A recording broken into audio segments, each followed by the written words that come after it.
Here's a great tip for using a power miter saw to cut several boards to exactly the same length. Now most saws like this one come with a stop block, which is a metal fixture like this. The problem is they all have a little bit of play in it, and that will affect the accuracy. And plus you can't make shorter cutoffs.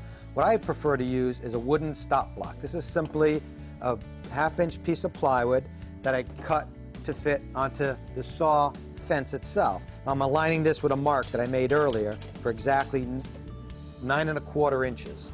And I'll check it for square once again just to make sure it's nice and accurate, so the cuts will be perfectly straight and square. And then we're going to hold it with a couple of clamps.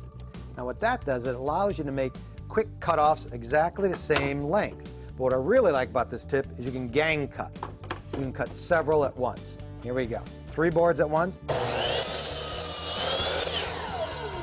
And because you're cutting them all at the same exact time, they're all exactly the same length.